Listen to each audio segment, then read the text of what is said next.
Hello and welcome back to 5 Minute Geography. However, this season we're going to be focusing on the Leaving Certificate Geography paper and getting them all important H1 answers by explaining as simply as possible the world around us. So, whether you're a student gearing up for exams or a teacher looking for extra resources, you're in the right place. So, subscribe to stay updated and let's tackle this course together.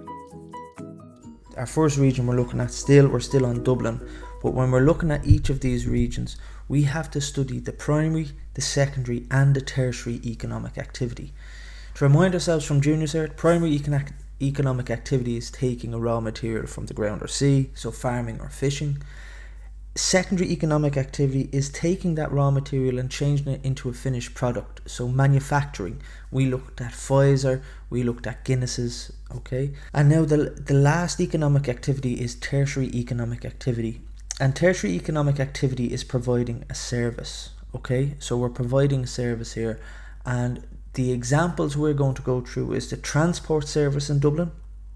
We're going to look at the tourism sector in Dublin, and we're going to look at the financial sector in Dublin. Okay, so tourism, transport and the finance sector. Tertiary activity for Dublin is the most important economic activity in the region. Okay, and it applies 80% of all workers in Dublin are directly or indirectly employed by tertiary economic activity. Huge service sectors are found in Dublin, for example, entertainment, retail, health, education. All of these, finance, banks and insurance, are all providing a service. Tourism employs over 7% of the entire workforce are directly employed in tourism, and it accounts for 60%. Dublin accounts for 60% of all tourist activity in Ireland. So the majority of tourist activity is in Dublin. In 2016 alone, 112 cruise liners docked in Dublin port, and they were carrying thousands of passengers. So if we look at the attractions we have in Dublin, for example, Grafton Street here, we all know Grafton Street. Tommy Hilfiger's on it, Brown Thomas is on it. So all of the major shops we have are on Grafton Street. Okay, let's look at this diagram here for a second. It's showing the amount of visitors in 2014. And if you see the big bubble here around Dublin, that's telling us that Dublin was by far the most popular destination for visitors in 2014. Now, when you're thinking of visitors, think of them coming from other countries, but also coming from the likes of the west of Ireland, the north of Ireland, all coming into Dublin. So don't think of other countries, but also think of our people in our own country coming into Dublin. Second then to the west and the south here, so the likes of Cork, Galway, Mayo. So these are the big tourist destinations, but Dublin by far being the biggest. Have a look at some of the attractions that people come to see. So in 2015, the Guinness Storehouse was the biggest attraction people went to see, as well as the Cliffs of Moher Visitor Experience. Now, the Cliffs of Moher Visitor Experience starts in Dublin. It's a bus that you get in Dublin and it brings you to the west. Dublin Zoo is a big one. The National Aquatic Centre is a big one, and the Book of Kells in Trinity College is a big one. So these are all the top 5 fee charging tourist attractions. So these are the ones that cost you money. Let's have a look at the top 5 free attractions. The National Gallery of Ireland, which is in Dublin, the Botanical Gardens in Dublin, the Irish Museum of Modern Art, the National Museum of Ireland, so archaeology is on Kildare Street, the Wildlife Park, now that's in Cork. But if you have a look, 1, 2, 3, 4 of the top 5 are all in Dublin.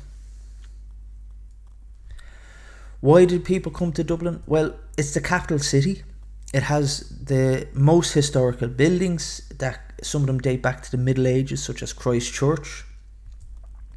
It has Dublin Airport, so anytime a tourist wants to come into Ireland, they tend to come in through Dublin Airport. It's well marketed abroad. You can see these videos about Ireland's ancient East. We particularly advertise Dublin very, very well in England and in the US. So you might see some of the videos on YouTube. Do you know the ads that tend to come up on YouTube? Well, to promote other countries, Dublin is promoted massively in the US. Accommodations, so somewhere to stay. We have a vast amount of hotels, guest houses, B&Bs, etc. And we also have a lot of tourist attractions like we've just seen, like Trinity College, Guinness Storehouse, the National Museum, and all of these are accessed by the hop-on, hop-off bus service. Also, the US dollar is very, very strong, so the strength of the US dollar against the euro means that when the people from the US come here, they get good value for their money. You get tourists from other European Union countries because it's a free movement of people, and there's no charge when it comes to changing the currency, so people tend to move freely within Europe. Budget airlines like Ryanair, Aer Lingus carry huge numbers of tourists every week through Dublin Airport, and again, Dublin has the international airport for Ireland. You also have sports reasons why people come is for sports reasons, like international rugby and association football matches, as well as domestic tourists coming to Dublin for shopping, Dublin Zoo, GAA games, and so on. So that's tourism, okay? And again, remember, we have to look at tourism, the financial sector, and transport systems.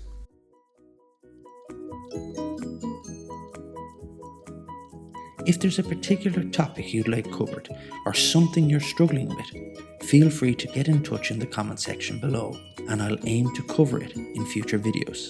So subscribe to stay updated and let's tackle this course together.